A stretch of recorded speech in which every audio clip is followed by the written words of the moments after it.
J'ai décidé d'auditionner tous les partenaires de la communauté éducative de l'éducation nationale aujourd'hui, c'est-à-dire les représentants des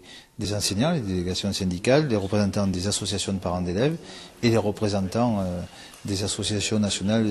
d'élèves lycéens aujourd'hui. Et je pensais qu'il était utile et nécessaire, et d'ailleurs je crois que je ne me suis pas trop trompé là-dessus, parce que les questions sont nombreuses, de les interroger sur leur point de vue sur la réforme des lycées, en ce que nous en savons aujourd'hui, de façon à ce que le parlementaire que je suis, mais c'est vrai pour tous, qui nous occupons d'éducation, puissent faire des propositions au ministère ou rentrer en concertation avec le ministère par rapport à la réforme des lycées que le ministre a souhaité pour la rentrée 2009 en classe de seconde. Personnellement, moi, je suis favorable à cette réforme des lycées, en y mettant un certain nombre de bémols aussi. Et puis, je dis d'abord que j'ai entendu ce matin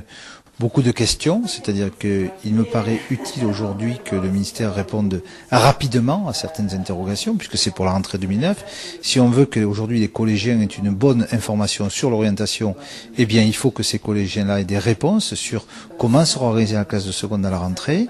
Que les enseignants aient une formation aussi par rapport à ce métier qui change en classe de seconde, et puis qu'on ait des informations aussi sur le cycle terminal pour que, en classe de seconde, on puisse demain dire à des élèves, voilà, ce choix-là est déterminant ou il ne l'est pas. Moi, je suis favorable à la réduction du nombre d'heures élèves par semaine. Et j'ai fait des propositions, notamment que les langues vivantes soient enseignées en 2 fois 2 heures, c'est-à-dire 2 heures pour les élèves, mais à 10 ou 15 élèves, et c'est plus efficace qu'à 30 élèves. Je fais aussi la proposition que on rentre dans l'accompagnement éducatif et stage en entreprise, de façon à ce que des élèves puissent avoir cette connaissance-là d'un certain nombre de métiers qui pourraient peut-être être les leurs demain.